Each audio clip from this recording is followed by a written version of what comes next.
Yeah, thanks, Randy. So one of the things we did running up to the election was a school cuts campaign. So I want to talk about education, our vision for education, how we want to influence the new government on education. Funding is at the heart of it, but one of the things I say is we don't want more funding in a system that pushes children through a narrow curriculum, pushes children through a narrow testing. We don't want more funding for computers and children to sit working through a standardised curriculum and standardised testing, put in isolation booths if they're not wearing the regulation shoes, or have hair that blocks the view of others in the classroom, which we've seen schools bringing in these kind of policies. So we don't want more funding. I know, it's horrific. I can tell you more about that later if you want me to, but we don't want more funding in a system that punishes children, puts them through this narrow curriculum. We want more funding for a system that we believe our children deserve. And it is really exciting. There are problems with the new government. I'm not going to say that there's not, but they will listen to us and they will engage with us, and that's exciting. And one of the things we did in the run-up to the elections was we produced a manifesto for education. And for me, that's a really powerful tool that we've got now. And I was really clear that that wasn't just for the general election, but it was a tool that we used to continue that conversation beyond the general election. And I think that's a conversation we need to have nationally within our country on, the purpose of education, what our vision for education is. And I think, it's somewhere like this Congress, we need to be having an international conversation, because so many of the issues that we're facing are linked, and so many of the solutions that we can offer will also be the same. So we want to specifically work with Labour. They've promised an assessment and curriculum review. We want to have an input into that. We want to see our curriculum decolonised. We want all of our children to be able to see their place in the curriculum and see the curriculum as relevant for them. We want a broad curriculum with creativity at its heart. We don't want art to be a separate subject, and even art is disappearing from so many schools. We want creativity and a creative pedagogy woven throughout the entire education system. We want assessment that doesn't just show our children that there's only one way to be successful. At the moment in the UK, we're seeing so many children just kind of drop out the education system. They don't see it as a place for them, because if they can't get the 8s and 9s, which are the top grades in the maths and the English and the science, then they're failures. So we want an assessment system that celebrates all children's achievements, that celebrates all kinds of different skills, not just academic achievement. Labour have committed to an Ofsted reform. Now, Ofsted is our school inspectorate system, but up to now they give us one-word judgments. Outstanding, good, inadequate. We've had instances, a really famous, or infamous, I should say, case of a head teacher who took her own life as a result of this Ofsted inspection. Her school was judged as inadequate, but she wasn't allowed to tell anyone, because you have to keep it secret for 2 or 3 weeks until the report's made public. She couldn't live with the shame of that, judgment being put on her school.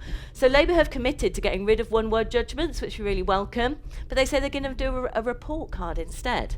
Now, what I advocate for, what I think we should be advocating for, is a system of support where support isn't a dirty word. We don't have to be ashamed to admit that there's things we need to work on. Because at the moment, our inspectorate has judgment and blame at its core, and I think we need to completely remove that and have a system of accountability. Of course, we're accountable. I'm accountable to my students. I'm accountable to the community that I work in.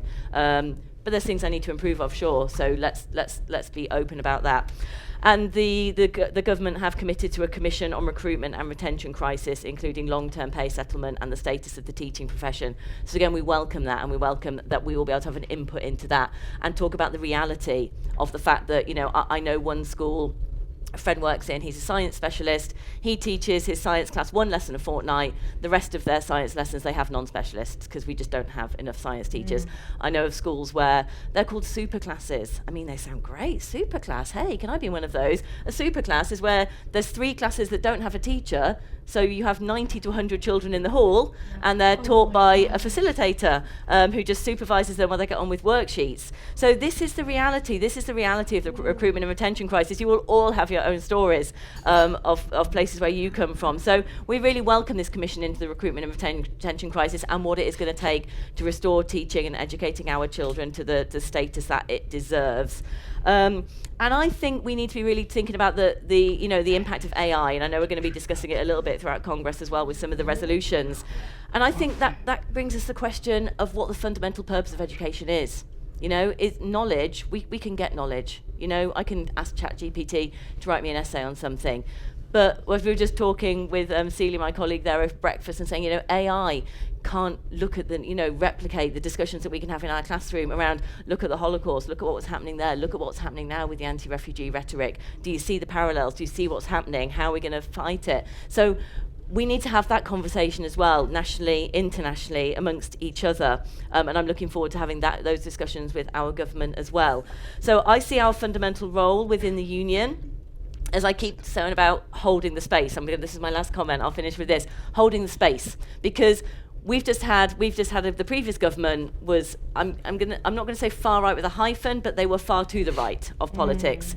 The Labour Party have shifted to match them. They're giving the same anti-refugee rhetoric in a lot of places because they think that's what's popular. So they're not fighting the populism with solidarity and with socialism. They're fighting the populism by trying to kind of match them. We need to be continuing to give the pro-refugee message. We need to be continuing to make the case for good public funding of our public services. We need to be making the case for funding of our NHS. We need to be making the case for an inclusive curriculum with educators at the heart of it, where we have a say and in the direction of that.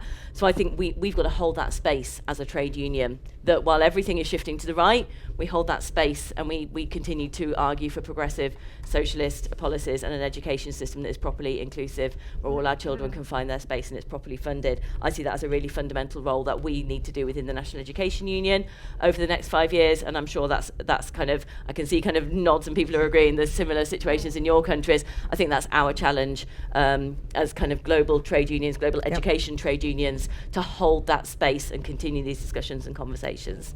Thank you.